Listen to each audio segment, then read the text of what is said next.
Legend Scalia's widow. He never forgets true Americans. As we all know, last night, we had the announcement of the new nominee for the Supreme Court Justice, the conservative Neil Gorsuch, to fill the place of the late Antonin Scalia, serving from September 26, 1986, February 13, 2016. President Trump made a good gesture by inviting the wife of the now deceased Justice, Maureen Scalia, to the announcement. He said, "With us tonight is Maureen Scalia, a woman loved by her husband and deeply respected by all. I am so happy she is with us." This was followed with ovations from the guests.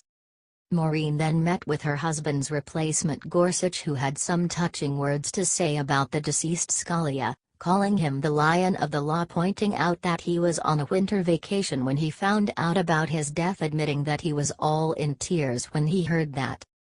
Trump's choice for this position received good feedbacks, people stating that Gorsuch will be a marvelous replacement for Scalia, carrying out his spirit and interpreting the law words as they were originally understood. What do you think of Trump's choice? Share your thoughts.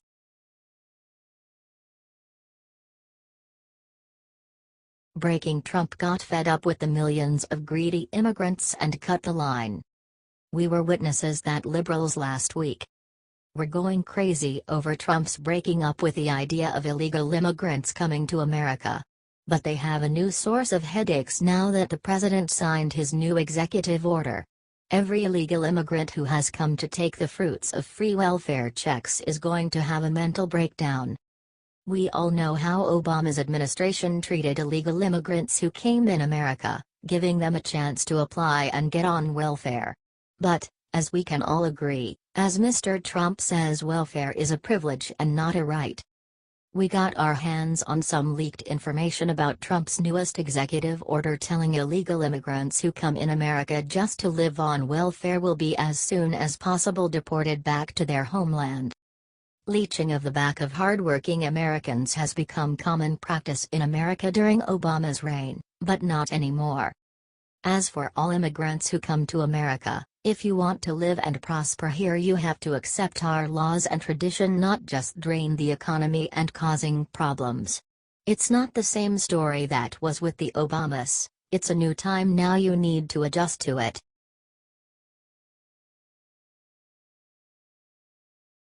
John Wayne just trashed Hollywood with this epic video. It's going viral. Hollywood was something else 45 years ago. Unlike today, where celebrities whine about white supremacy and make anti-state statements. Hollywood legend, actor, director and producer John Wayne made a special named Swing Out, Sweet Land, in which he invited other famous actors at that time to talk about and celebrate American history. The show featured Wayne walking across through the biggest moments in American history, interviewing some of the most influential Americans ever, such as George Washington, Mark Twain, Frederick Douglass, etc., of course played by the actors in the show. Probably the biggest moment of the show was when the crew come together and started singing "God Bless America." From today's point of view, it is nearly impossible for the Hollywood stars to gather and make a move like this. That explains the reasons why our country started walking backwards. The celebrities don't want to use their influence to protect the values that makes America strong and united. We really wonder what would America look if there were more celebrities like the legend Wayne alive today. He was truly a jewel at his own time. Share if you agree.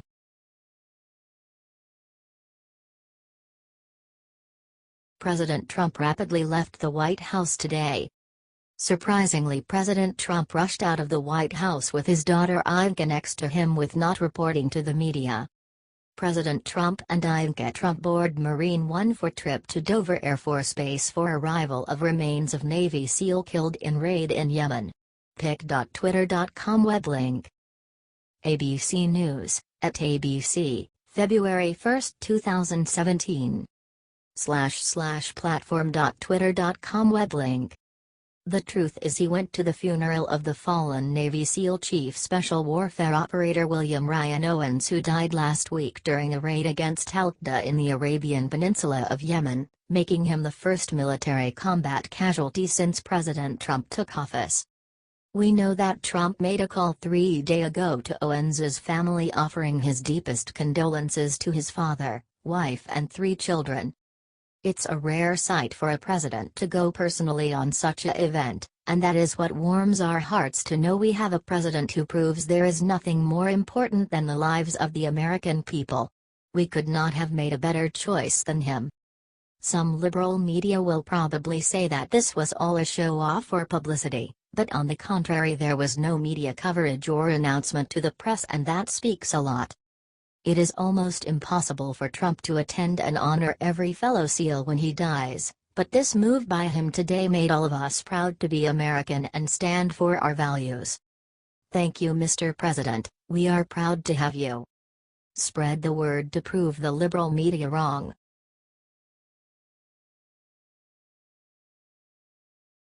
Liberals refuse to show up for the committee vote. What the Republicans just did left them speechless.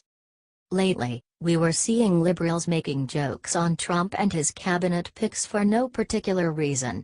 Or maybe there is one. They are simply horrified by the fact that they have zero power, so what is the best option for them? Of course, make fun of the winners. Just dumb. On top of that, Trump is literally struggling to get cabinet members to sign. Unlike Obama in 2009, to whom this job was a piece of cake. And now, just like little kids, liberals didn't show up to do their job and vote for 2 potential cabinet members to proceed. Of course, we don't need them. So, the Republicans decided to proceed with the voting without them. Yeah, who needs them, really? Business Insider reported.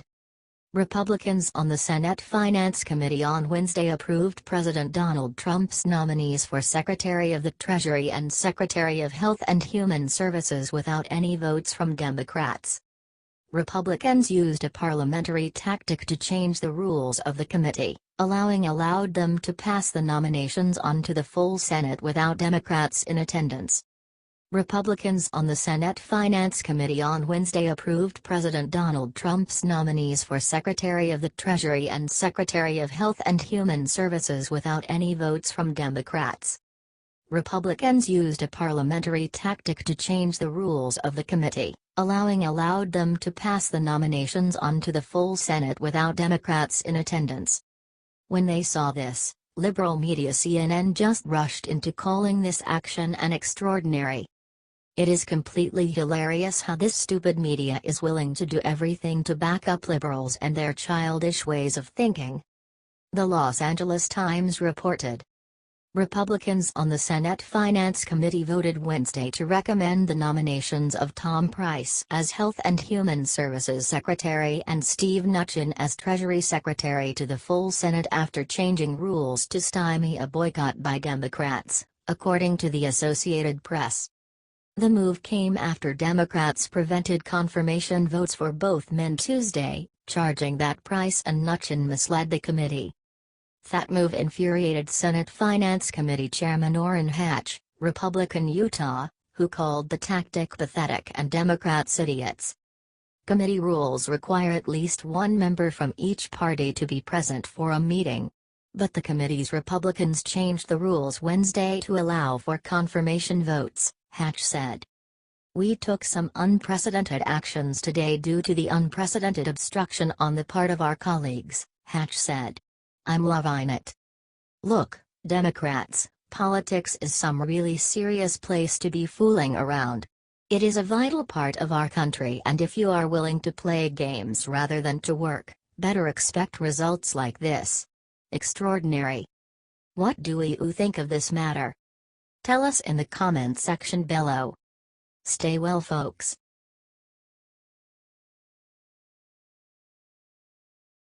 Jennifer Lawrence just got political lessons by patriotic citizens. Her Facebook post turned out to be a mistake. We all remember Jennifer Lawrence as an independent artist with strictly professional and cute statements. Unfortunately, she decided to step into politics and take the liberal nonsense ideas. Lately, she made an awful statement about Trump's Muslim ban. It seems that she doesn't have a clue what she is talking about. She just followed the liberal pawns before her in an attempt to be in. Just after her stupid comment, she learned that her best interest was to keep her mouth shut and stay out of politics. She stated on her Facebook profile, "My broken heart goes out to the innocent lives of Muslim refugees that are trying to escape terror and find safety for their families." Just to make her actions understandable. She, as merely whole Hollywood, was a Clinton supporter from the start who deep inside believed that she would win. She was so convinced of Hillary's win that at one time she stated that Trump's win is the end of the world. She is so blind. When you see, she is constantly repeating the same thing that other celebs are saying about Trump. This leads to a conclusion that she doesn't even have her own opinion. I and millions of Americans understand that someone's race or religion should never keep them in harm's way, she wrote. Breitbart reported, "It should be every person's duty to help and protect anyone no matter their nationality. I pray for sanity and compassion to return to the White House." She added.